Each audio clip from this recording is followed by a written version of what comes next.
No one knew exactly when it started, but by the time the world realized what was happening, it was already too late. It began in a small town in rural Montana, where the U.S. government had been conducting secret biological experiments in an underground facility. The official reports claimed they were researching new vaccines, but the truth was far more sinister.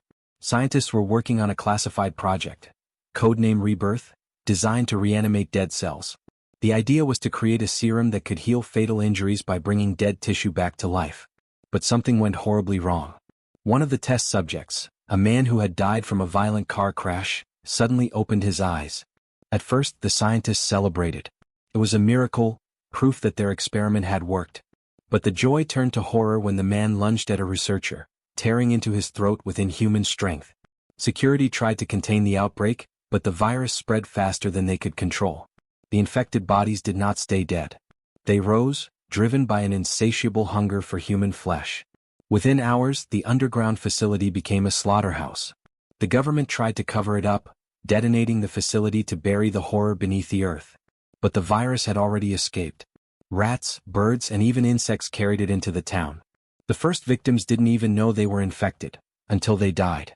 And then they came back. News stations were slow to report it, dismissing the initial chaos as violent riots. But soon the truth could no longer be ignored. Entire towns were overrun. Major cities fell within weeks. The world as people knew it was ending. And the dead were taking over. Los Angeles was the first major city to collapse. It started with scattered reports of deranged attackers biting pedestrians. The police treated it as a series of isolated incidents, until entire neighborhoods were overrun. By the time the National Guard was deployed, it was already too late. The infected were faster than anyone expected. They didn't feel pain. They didn't stop. They only hungered. Within days the city turned into a war zone. Streets were littered with burning cars and half-eaten corpses. Skyscrapers stood like silent tombstones over a city drowning in blood. The military tried to hold the line, but their bullets only delayed the inevitable. For every infected they shot down, 5 more rose in its place. The government declared a national emergency. Highways were choked with panicked refugees trying to escape, but nowhere was safe. The infection spread through every state, turning America into a graveyard. Survivors clung to their televisions and radios, desperate for information. The government urged people to stay inside, board up their homes, and avoid all contact with the infected. They promised reinforcements. They promised a cure. But hope was a lie. The last emergency broadcast came from Washington, D.C. A shaky news anchor, his suit stained with blood, stared into the camera with hollow eyes. Behind him, screams echoed through the studio. "This is the end," he whispered. "God help us all." Then the screen went black. In the chaos, humanity showed its true nature. Some banded together, trying to protect one another.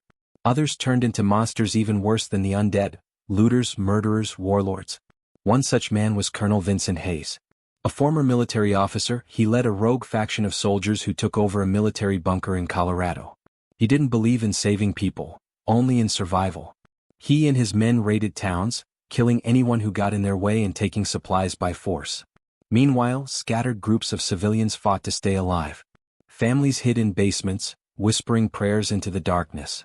Lone survivors scavenged for food in abandoned stores, avoiding both the undead and the living. And deep in the ruins of Montana, in the ashes of the secret laboratory, something far worse was awakening. The dead had risen. But something else was coming. Something even more terrifying. The world had already fallen into chaos, but the horror was just beginning. In a forgotten corner of Montana, buried beneath the rubble of the destroyed laboratory, something moved. The fire and explosions should have incinerated everything. But deep underground, in a reinforced containment chamber, it survived. Project Rebirth was never just about reanimating dead cells. The scientists had been experimenting with something far more dangerous: mutation. And now their creation was free. Dr. Emily Carter had been one of the lead researchers on Rebirth. She never wanted to create monsters. Her goal had been medical breakthroughs, a way to heal the human body. But when the military got involved, everything changed.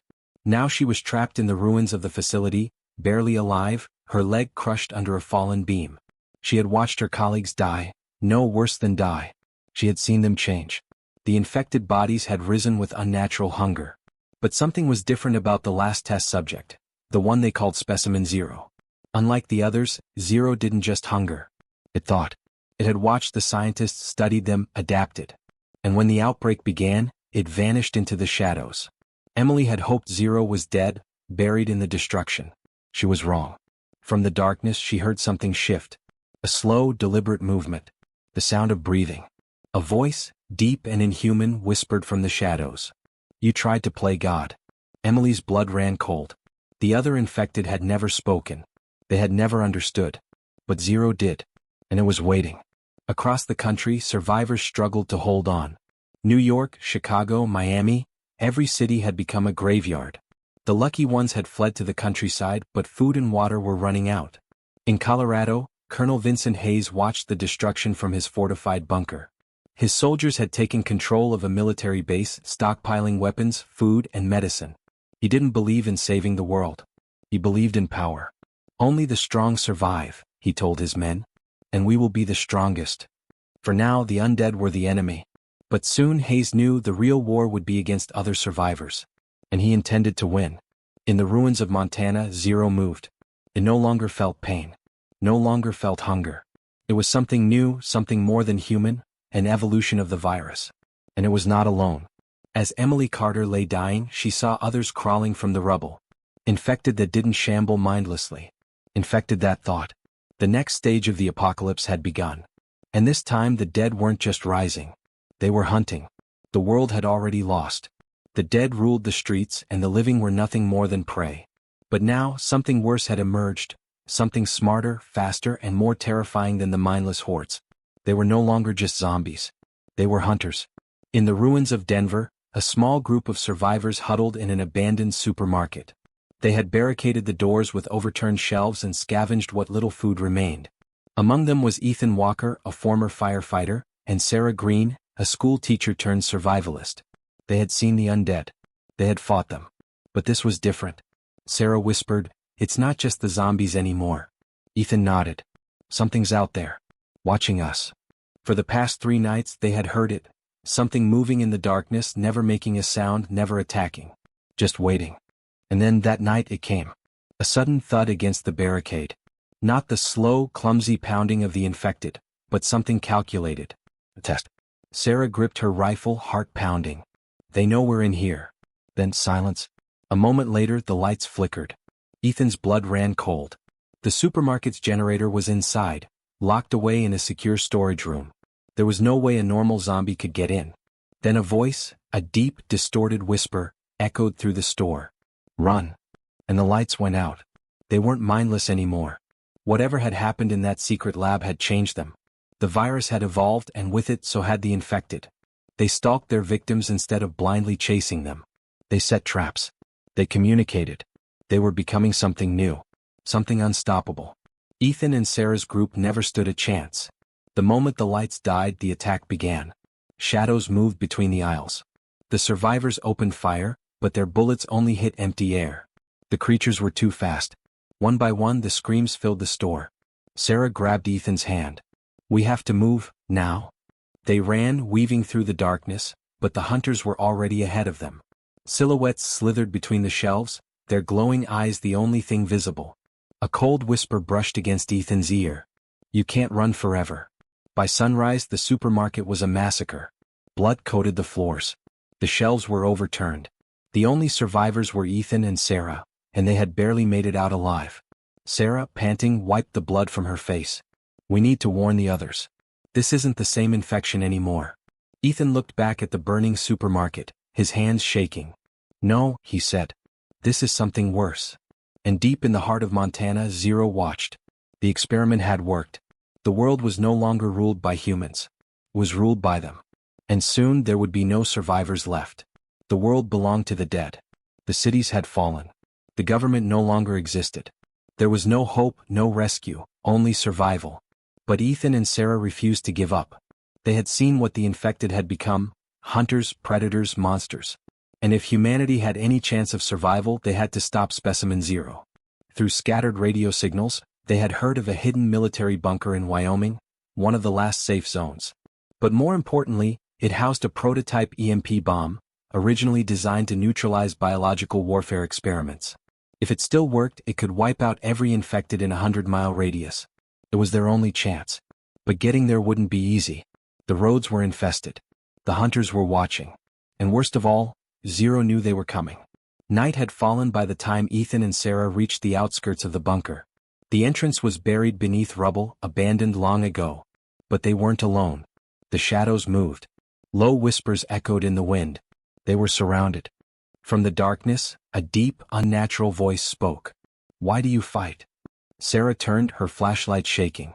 The beam landed on a tall, twisted figure, Specimen Zero. Its flesh was rotting, but its eyes were intelligent, filled with something far worse than hunger. Amusement.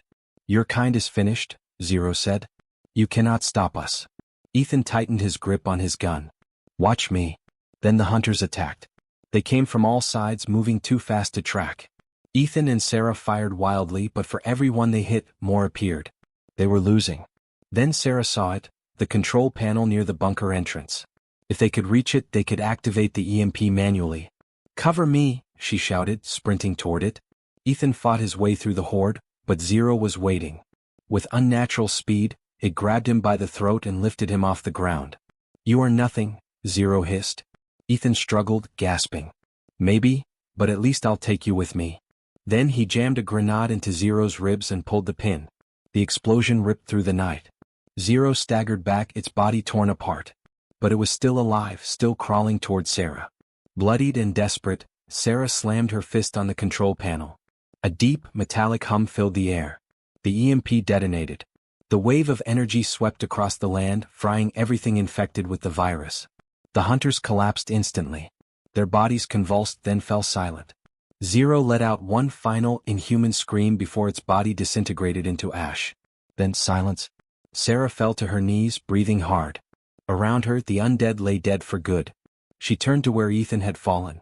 His body still, his face frozen in pain. Tears filled her eyes. "We did it." She was alone. But humanity had one last chance. Weeks later, the radio crackled to life. "To any survivors, the infection is weakening. The dead are not rising anymore. If you can hear this, there is hope." Sarah looked out at the ruins of the world. It was broken, bleeding, but still standing. The nightmare was over. For now. This story is purely a work of fiction and is not real.